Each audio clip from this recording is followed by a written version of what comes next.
Alrighty, gang. Howdy.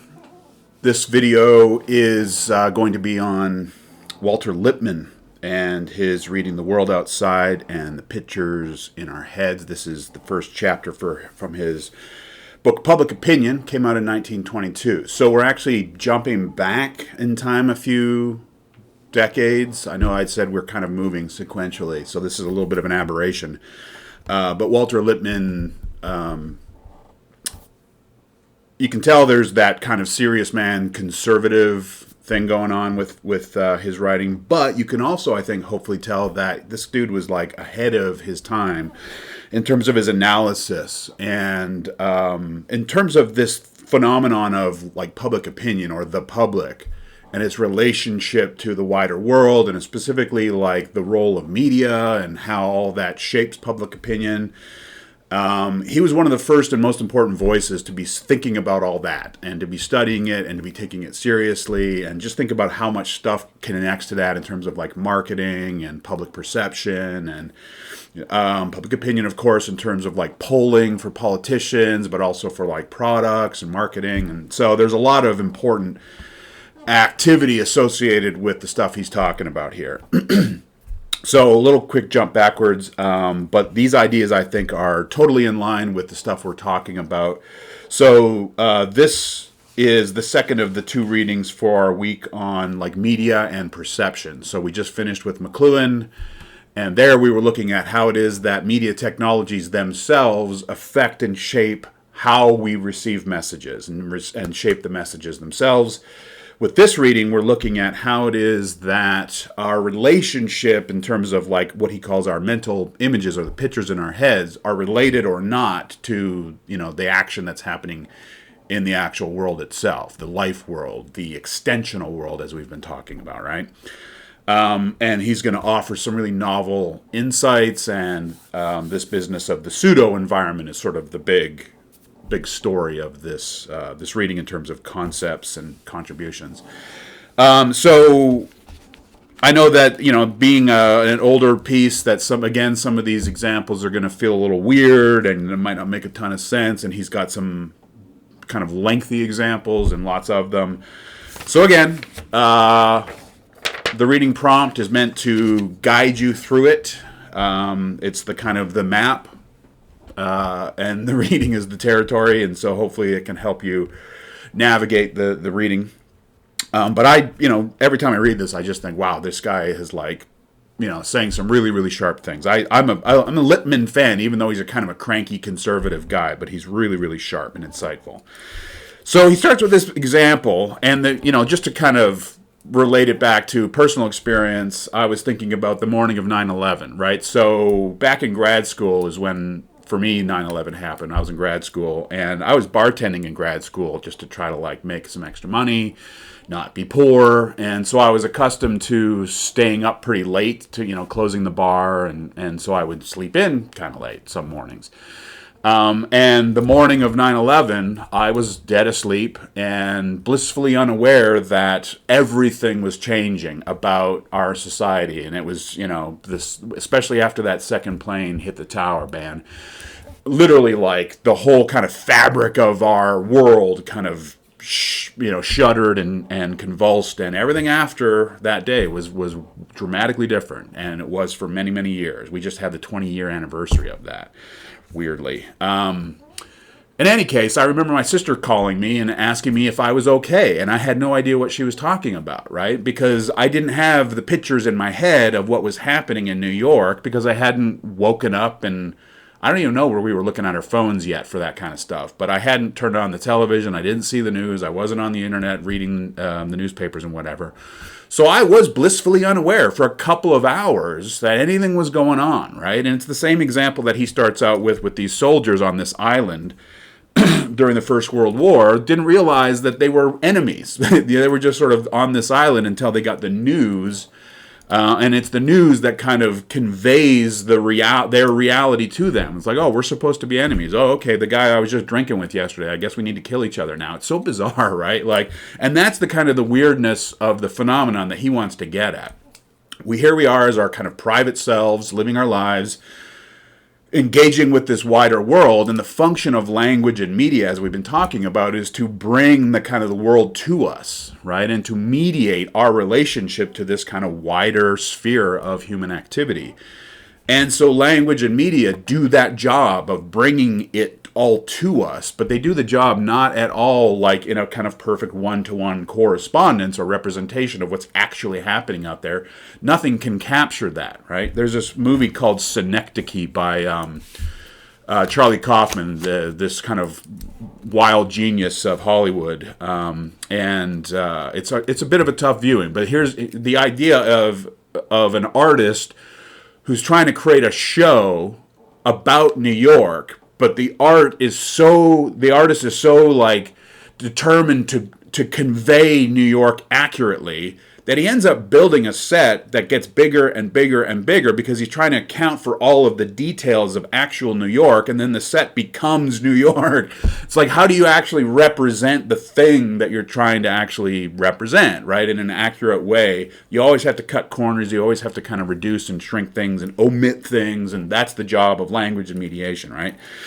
Or not the job, but it's the reality of it for sure. So that's the kind of the weird conundrum that he's wanting to kind of deal with here. So in this second paragraph on the first page, by the way, I have, on the prompt when I have the page numbers, I just went and put numbers down at the bottom of my own pages. So those page numbers actually correspond to the pages that print out here.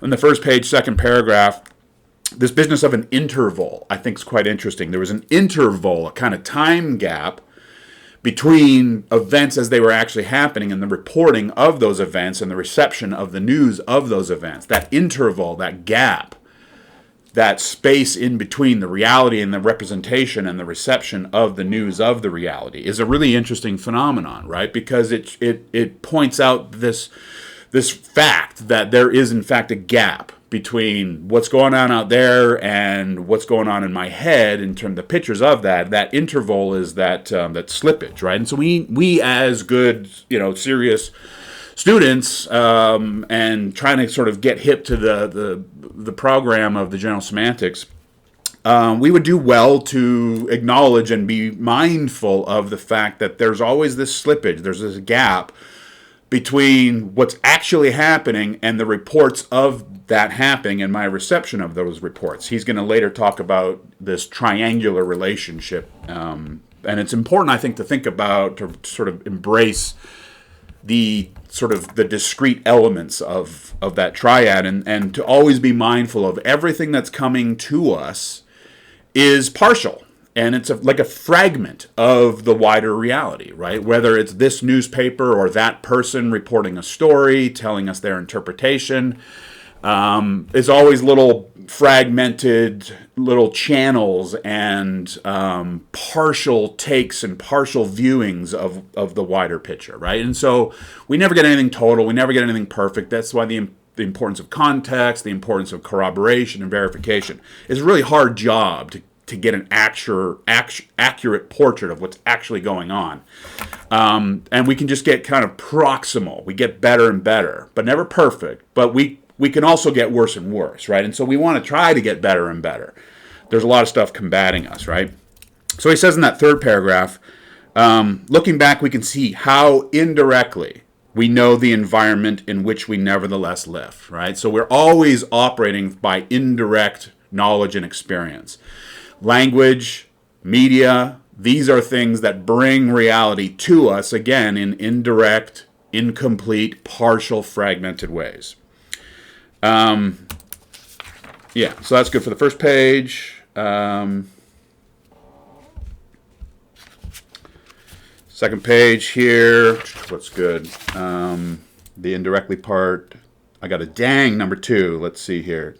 We can best understand the furies of war and politics by remembering that almost the whole of each party believes absolutely in its picture of the opposition, that it takes as fact, not what it is, but what it supposes to be the fact. Right, so when we go to war, I remember after 9/11, speaking of that example, right, this was what was going on. We get these news reports, we get CNN, we get Fox, we get all kinds of facts and stories and events being conveyed to us, and the kind of sum total of this is, they're terrible and evil, and they're trying to kill us just because we're trying to live our peaceful, freedom-loving lives, and so now we need to go get them, and we need to bring them to justice, which is this very, vague euphemism for kill them or torture them or lock them away forever, right? I was cynical back then, and I'm still kind of cynical about like how all this happens. That George W. Bush crowd were very puffed up, bunch of cowboys. Like, we're going to go get everyone, right? And 20 years later, we don't see much great result because of all of that, that rage and that money spent and trillions of dollars and how many lives later. Nevertheless, the stories that we have in our head are really powerful, right? And they're very emotional too. My goodness, the image of that second plane hitting the tower and the aftermath. I mean, it's so emotional that we create these narratives and these stories and these Burke would say dramas, and we organize our action accordingly. And it's this kind of pseudo-environment creating action that's going to go out and create new environments kind of thing, right? How accurate was all this? How much was this based on true understandings of what gave rise to the events and the motives and the wherewithal and so on and so on and so on, right? I'm not saying that you should just let bad things happen, of course, right? But thinking about the proportionality of the response and what we lost of ourselves and the costs beyond just, financial and so on, right? In any case, the next point that he gets into here is this business of the kind of the private self and the public self, right? And this is on the bottom of the second page.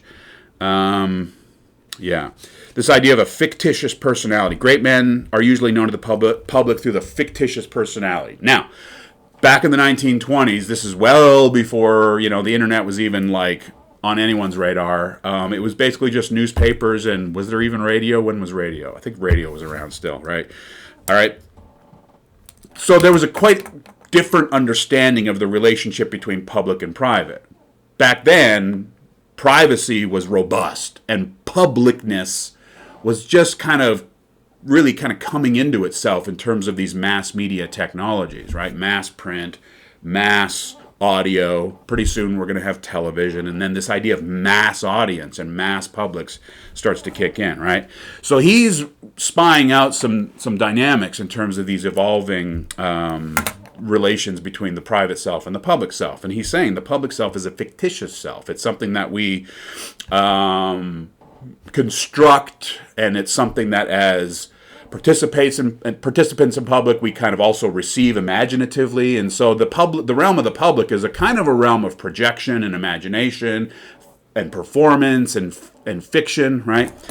He says these are constructed. Royal personages are, of course, constructed personalities, right? So, going back to like John F. Kennedy, it is known that he had a pretty spicy, personal, private sexual life. But at the time, that was really off limits, right? In terms of like, there could be whispers and hunches and gossip, but like the public persona of the president was very much like a constructed fiction of a character, essentially, right? Of this sort of regal and stately and infallible and emotionless, right? And then things start to evolve, and they evolve with the evolving landscape of media. Now I think about Bill Clinton and him talking about boxers or briefs when he was on, I think it was the Arsenio Hall show. Do you wear boxers or do you wear briefs? Talking about inhaling marijuana. So that was the first time a president was starting to kind of reveal his private, sort of more human side. And now, of course, we have Donald Trump and how much we know about Donald Trump and his private life and all the rest of it, right? And it just seems to kind of go. And it goes as media technologies evolve and penetrate further and further into our lives. I talked about this in the last video. I should probably speed up 14 minutes. Okay. So the tension between the public and the private is important, and he's going to suggest that public sort of realm is a realm of imagination and fiction, right? And so back then, it would behoove consumers of news and members of publics to be very mindful of the fact that we are participating in a kind of public performance that doesn't perfectly correspond with our actual selves. Whenever I talk about Aristotle and his modes of appeal, ethos, logos, and pathos, I always talk about ethos as a kind of persona. It's not like your actual true personal inner self, whatever that might be. It's how you're coming across to an audience in a public space, and that's more of a persona, right? And that's more of a kind of a representation of the kind of person that you want to be perceived as. It's not a direct one-to-one relationship between the person who goes to bed at night and wakes up in the morning and has dreams and fears and anxieties and all the rest of it that we go about in our personal lives, right? The strange thing, and he talks about on page 3, he talks about hero worship and all the weirdness in terms of like celebrity worship and this business of fame. I just read an interesting essay in the New Yorker this morning about internet culture and the platforms that we engage in and social media and so on, and how fame has become something that is available to like all of our private individual selves. It used to be that disconnect between the public and the private, where to be famous was to be a public person. Now you can be a famous private person, right? All you have to do is have a couple of viral tweets or whatever, and then you get that check mark, and now your private self is also a famous public self. And so what's happening today, almost 100 years after, 100 years, oh my goodness, this is old, 22, yeah. Here we are in 2021, right? So 100 years later, we have technology that has kind of squashed that whole kind of discrepancy between the public and the private. And I think we're really grappling with that kind of weirdness, right? Because we're kind of accustomed to that. I'm comfortably accustomed to the distinction between the private self that you don't get to know about. That's me, that's my wife, that's my kids, that's my mom and my sister. Like, stay away from all that. You don't need to know what we do when we're around the table together, what we're talking about, if we pray or not, right? Like, that's all us. That's like, leave that alone, right? And then there's the public self, where you go out there and you put on your suit and, you engage in the activities or whatever, right? But today's situation and the technologies and the mediums that we have, again, think about McLuhan, is squashing all of that. And so now the distinctions between public and private are functionally no longer in place. And so that essay in the New Yorker this morning was really kind of getting at how it is that is messing with us and on the personal level in terms of the kind of psychic and emotional load that it's having on us as we aspire to become famous private people, right? So hero worship. Yeah, so that's 3. Symbolic personality on 4. Symbolism of public opinion. So he continues here. Let's see what's next. That's important. Right. Good. I'm going to speed up here. Actually, I want to look at number 6. The war, of course, furnished many examples. That's on page 5. Yeah, that's right in the middle of that page. And that's middle paragraph. Abnormality in these instances is only a matter of degree, right? So, in the middle of that paragraph, he says, the war, of course, furnished many examples of this pattern. What's the pattern? The casual fact, right? Just something that's been kind of casually reported, asserted, stated, shared, whatever. The casual fact, the creative imagination, right? So here's a casual fact that may or may not be true. The casual imagination sort of seizes on that partial truth, that partial fact, and the will to believe and turns it into a story. This is sort of without verification, right? Getting back to the whole business of verifying your facts and then before you speak, right? So what happens if a fact is unverified and the creative imagination seizes on it and the will to believe, right? Now you're in trouble. So that's the kind of the core dynamic that he's addressing here. It is clear enough that under certain conditions, men respond as powerfully to fictions as they do to realities, and that in many cases they help to create the very fictions to which they respond. The real challenge here, I think, is the real question underneath all this kind of stuff is why are we so easily misled by fiction? Why do we like fiction so much when we know that there might be a factual alternative that is available for our comprehension, right? It's like here we have two possible paths. This one is objectively true and it's been verified. This one is objectively untrue, but it is subjectively appealing. It's fictional, but it speaks to something in us that we like, and so we're going with that path, right? That's really the core question here, right? We create our own fictions, and then we respond to them accordingly.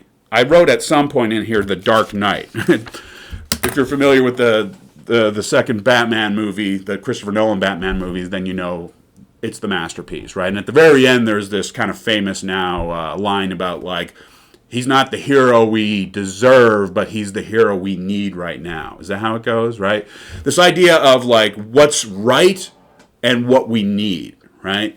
So Batman is the hero, the true hero, but he needs to be the bad guy. And we need to go with Harvey Dent as our hero. He needs to be the symbol that we hold up as the emblem of justice and fighting crime. And Batman, we can let him, even though he actually is the hero, we can let him be the enemy because he's the Batman, right? He's this symbol of kind of darkness. So he can be the enemy even though he's actually the hero.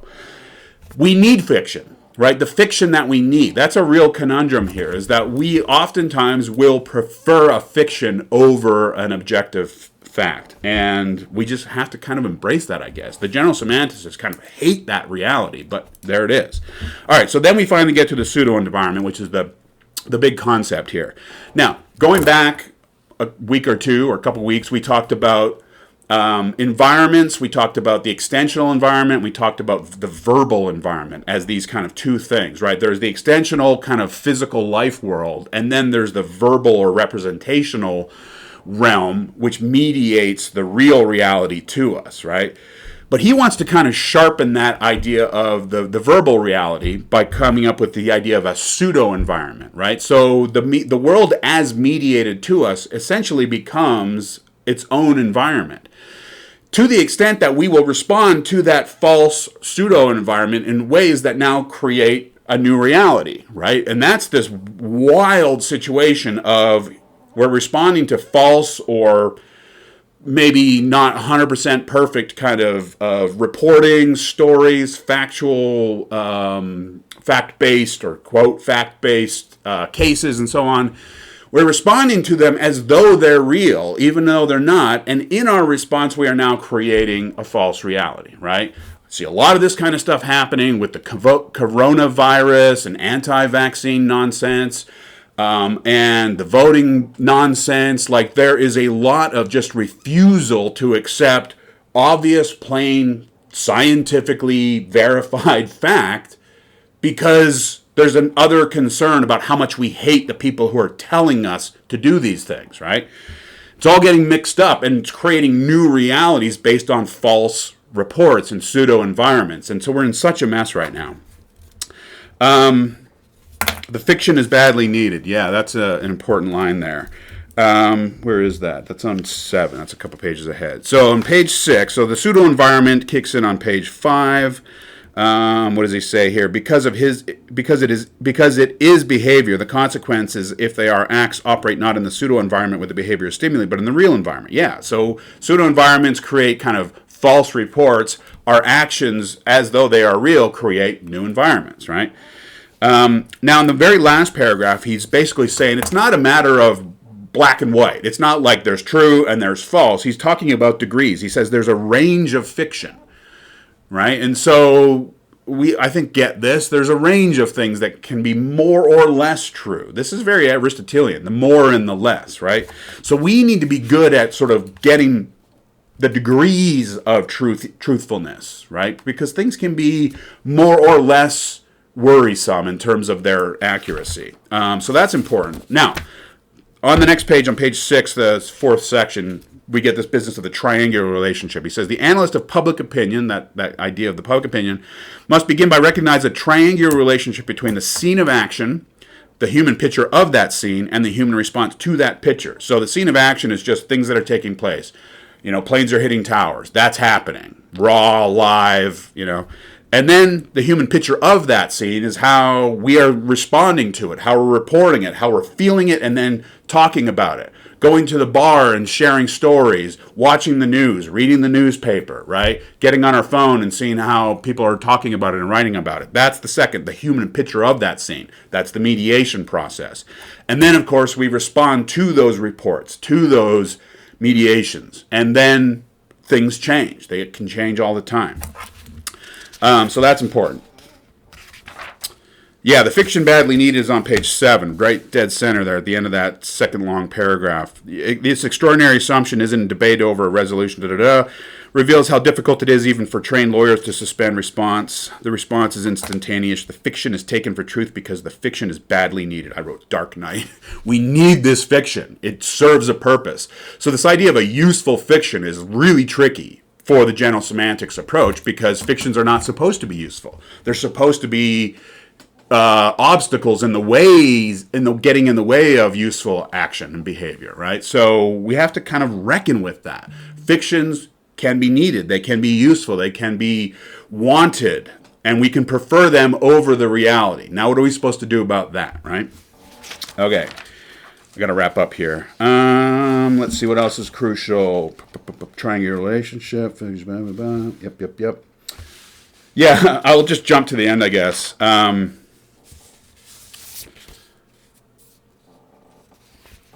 Yeah, actually 9. Second paragraph below the number 6 there. He's talking about this jungle of obscurities. We shall do well to fix our attention upon the extraordinary differences in what men know of the world, right? Next paragraph. The pragmatic value of this idea is that it introduces a much-needed refinement into the ancient controversy about nature and nurture, innate quality and environment. For the pseudo-environment is a hybrid compound of human nature and conditions, right?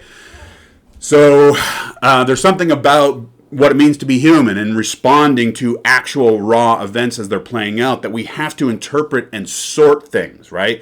As we're interpreting, we're kind of filtering out the parts that we can handle and the parts that we can't handle, right? Or the stuff that's super relevant and the stuff that seems irrelevant. We're constantly filtering through our interpretive hermeneutic reading kind of processes, right? And so the conditions are always giving rise to interpretations, but those interpretations are motivated, right? This gets back to, or actually the next videos on Burke are on terministic screens, right? So our terministic screens filter the world in certain ways, and they enable us to do things, but they also prevent us from doing other things.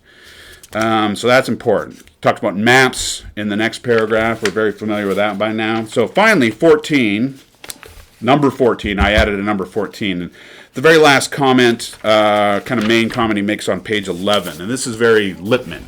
I used to teach Lippmann in my public sphere class. He had a debate with John Dewey over the nature of publics and how publics work and what individuals do in their relationship to publicness. And so this is getting back at some of the stuff he was saying in that context. He says, the very bottom of 11, I argue that representative government, either in what is ordinarily called politics or in industry, cannot be worked successfully, no matter what the basis of election, unless there is an independent expert organization for making the unseen facts intelligible to those who have to make the decisions. All right, so this is Lippmann's technocracy, which he talks about in his other writings on the public sphere a little bit. This idea that us out there in the public, all just private citizens, because of just the motivated ways that we interpret information and then share information, we are always going to be partial. We're always going to be ignorant. We're always going to be half-informed at best, right? And so we cannot make good decisions based on the fact that we are walking ignoramuses, basically. And this is basically how he talks about members of publics in his other writings. It's like we're lazy, we're self-absorbed, we're self-involved, we don't care about much, and our knowledge is completely limited and partial, right? So what does he propose? Well, we need like an organ, we need a body of experts, what I refer to in the other context as a technocracy, right? We need some kind, I put in here, the ministry of fact. We need a ministry of fact. We need like a CIA of public information or something like this. And their job, or FBI, their very job is to process important news reports and filter it out and come up with like the true way of thinking about things, right? And that's now what the public can read as verified gospel truth. it seems hilarious. Obviously, nothing like this really exists because the people who themselves would be members of the technocracy, guess what? They also have motivations and they also have imperfections and partiality. And so how could we guarantee the veracity of their findings, right? Do we need a secondary verification body? And what about them? Do we need another one? How many bodies of verification are required to get the objective? So obviously it doesn't exist, and it's a nice thought. He's basically saying we need trained experts in general semantics to do the job of sorting the public's information for it. Because if we leave the business of politics and organizations or whatever up to themselves, we're just going to be hosed, right? There was a long-winded example. I passed it over. It's on the bottom of 8 and the top of 9. He's going through all of these different kind of daily processes where we would want a ministry of fact. He starts off by like substitute the governments, the parties, the corporations, society, social sects, trades and professions, universities, sects, nationalities of the world. Think of the legislator, and he goes on and on and on. Think of the ambassador, think of the promoter, think of an editor, think of a clergyman, think of a cabinet meeting, a club, a party convention, voters, on and on and on. He's like piling on the examples just to kind of hit home the idea that there's so many different aspects of society that are trying to make decisions, and they're doing it based on all of this false data, false reports, pseudo-environments, right? So like we need this ministry of factual reporting to basically let everyone know what the deal is, right? So that's, for Lippmann, how you deal with the pseudo-environment problem. We don't have a ministry of fact. We don't have anything like this. The one example that I can think of is there's a group of activists, scholars, industry insiders, and so on, who are trying very hard to combat the power of the social media platforms. If you go check out the Center for Humane Technology, the people involved in that project and their allies are the ones who might, from a public, organic, kind of bottom-up perspective, are trying to do what this proposed ministry of fact, as I'm calling it, for Lippmann, would do, which is combat the very platforms that are providing the greatest level of distortion, right? And the level of bias, confirmation bias, and sorting bias that's happening on these platforms is truly, truly frightening. And we all should be like alarmed and mobilized. And so that's, I think, the best sort of hope that we have right now in terms of like trying to shore up and improve the quality of our public messaging, because it's just so that public-private dynamic, I think, is really important, right? And what used to be public information and kind of externalized information is now coming straight at us all individually, and so it's creating all of these like individualized world bubbles that we live in, and we find our kind of related world bubbles that we join up with, and we're all in this kind of foamy existence together. But what about these other realms and these other pseudo environments, and how others are engaging in them and with ours? And it's really, really scary, frankly. So